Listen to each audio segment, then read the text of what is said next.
Alors on est maintenant dans ma cuisine et je vais vous montrer tout de suite, j'ai acheté du persil. D'ailleurs il est juste là. J'ai acheté du persil en botte et alors ce que j'ai fait c'est que tout simplement je l'ai mis dans un bocal. Alors ça c'est un bocal de Tiny que je récupère. Simplement une fois que le pot il est vide, je vais vous montrer le bocal d'origine. Voilà, c'est ce bocal là, le bocal de Tiny Monkey, la marque Monkey extraordinaire. Ces bocaux là sont vraiment bien, ils sont gros. Vous n'avez même pas besoin de le laver. Si vous avez un lave-vaisselle, comme moi j'ai la chance, vous le mettez au lave-vaisselle. Et sinon, vous le remplissez aux 3/4 d'eau, vous mettez du liquide vaisselle, vous remplissez d'eau, vous fermez, vous le retournez. Vous le laissez tremper comme ça pendant toute une journée, ensuite vous le lavez. Et vous avez un pot pour votre persil. Je le range, du coup, voilà, j'aime bien quand c'est rangé. Et donc le désavantage du persil en bouquet, c'est qu'il va se conserver très mal. Mais ce qu'il faut faire du coup, c'est le mettre dans l'eau.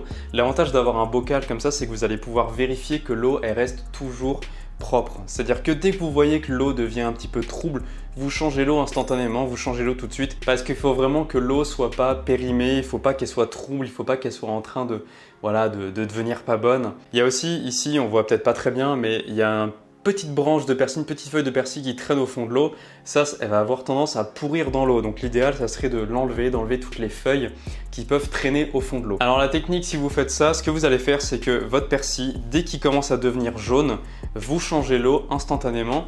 Et s'il commence vraiment à devenir jaune, vous allez le mettre au frigo. Un petit temps, vous allez pouvoir récupérer 1 ou 2 jours de conservation de votre persil. Ensuite, vous avez juste à prendre la tige qui vous intéresse. Voilà, vous prenez celle-ci et comme ça, les autres restent dans l'eau et vous avez toujours un persil qui reste bien. Évitez de remettre, par exemple, sur cette branche, si vous prenez juste une tête comme ceci, si vous prenez juste, voilà, ici, évitez de remettre toute cette partie dans l'eau parce que finalement, ça va venir pourrir par le haut et ça va venir consommer de l'eau. Donc vous pouvez l'enlever ici ou sinon vous utilisez carrément tout le persil. Et enfin, une autre technique qui fonctionne, plutôt que d'acheter du persil congelé, vous achetez du persil comme ça. Vous le ciselez vous-même, vous le mettez sur une plaque de cuisson, je vais vous montrer ça tout de suite. Voilà, vous prenez une plaque de cuisson comme ça, c'est les plats qui vont dans le four, ou alors vous avez même des plaques qui sont encore plus légères que ça, qui sont des plaques de pâtisserie. Vous mettez dessus du papier sulfurisé, du papier cuisson. Alors là, c'est un papier que j'ai déjà utilisé, mais juste pour une aubergine, donc je l'ai gardé pour le réutiliser, voilà, pour être un petit peu écolo.